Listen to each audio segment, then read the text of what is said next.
Sherlyn Selvia 1815-200002 Komunikasi personal dan kelompok. Assalamualaikum warahmatullahi wabarakatuh. Tugas ini saya ajukan untuk memenuhi tugas UAS mata kuliah saya, yaitu Komunikasi Personal dan Kelompok yang dibimbing oleh Bu Neng Purwanti MA, yang isinya tentang konten video Minmap yang bertema memahami dan mengamati komunikasi kelompok.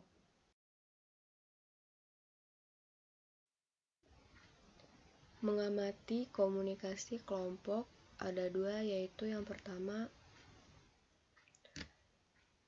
sistem intelektif kelompok. Sistem intelektif memberikan tekanan pada tingkah laku anggota dalam suatu kelompok yang ditujukan untuk merumuskan sebuah penilaian dan solusi. Sistem pengamatan ilustratif.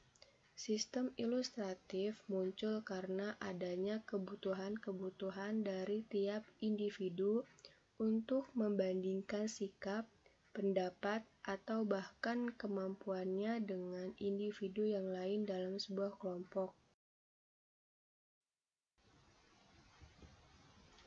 Memahami komunikasi kelompok. Tipe kelompok ada dua, yaitu yang pertama, karakteristik komunikasi menurut Brilhart. Yang kedua, karakteristik komunikasi kelompok menurut Bittner. Karakteristik komunikasi menurut Brilhart yaitu yang pertama, sekelompok kecil orang, 2 orang hingga 20 orang. Yang kedua, setiap orang harus terikat dalam kondisi saling ketergantungan. Yang ketiga, mempunyai rasa saling memiliki dan mengidentifikasi diri dengan anggota kelompok lain. Yang keempat, interaksi secara oral. Yang kelima, perilaku didasarkan pada norma-norma, nilai, dan prosedur yang diterima tiap anggota.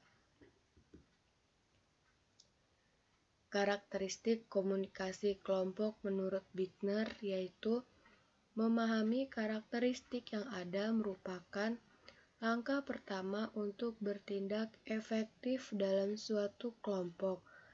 Ada dua karakteristik yang melekat pada suatu kelompok, yaitu norma dan peran. Norma adalah perjanjian tentang bagaimana orang-orang dalam suatu kelompok berperilaku satu dengan lainnya, sedangkan peran adalah posisi dan pengaruh.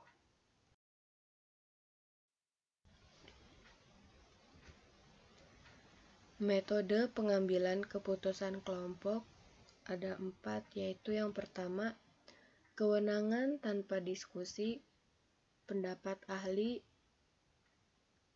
kewenangan setelah diskusi, kesepakatan. Kewenangan tanpa diskusi yaitu metode ini sering digunakan oleh pemimpin otoriter. Menggunakan metode ini ialah cepat, artinya kelompok tidak memiliki waktu yang cukup dalam pengambilan keputusan. Pendapat ahli. Kadang-kadang seorang anggota kelompok diberi julukan ahli, sehingga menimbulkan sebuah kekuasaan, dan keputusan ini akan bekerja dengan baik apabila yang dianggap ahli tersebut memang tidak diragukan lagi kemampuannya. Kewenangan setelah diskusi yaitu sifat otoriter metode ini lebih sedikit jika dibandingkan dengan metode yang pertama, karena metode ini kelompok dalam proses pengambilan keputusan. Kesepakatan. Kesepakatan yaitu Kesepakatan terjadi jika keputusan yang diambil disetujui oleh seluruh anggota kelompok. Kepemimpinan dalam kelompok. Fungsi kepemimpinan ada 9, yaitu yang pertama, memelihara sasaran dari kerja kelompok, memelihara moral dan membangun spirit tim, mempertemukan kebutuhan individu dari para anggota kelompok, mendefinisikan tugas-tugas kelompok, kohesif kelompok sebagai suatu unit kerja, menyelesaikan masalah pribadi,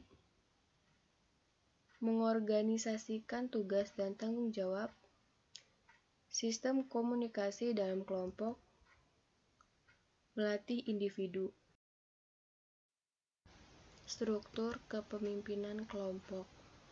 Para ilmuwan sosial mengacu pada pola kepemimpinan unik yang dimiliki oleh kelompok sebagai struktur kepemimpinan kelompok tersebut.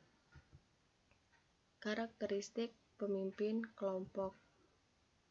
Teori Great Person tentang kepemimpinan bahwa orang-orang tertentu karena kepribadian atau karakteristik unik yang lain ditakdirkan untuk memimpin. Demikian tugas UAS ini yang dapat saya selesaikan.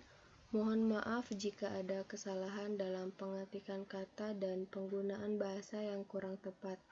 Semoga minmap ini bermanfaat untuk kita semua. Amin. Wassalamualaikum warahmatullahi wabarakatuh.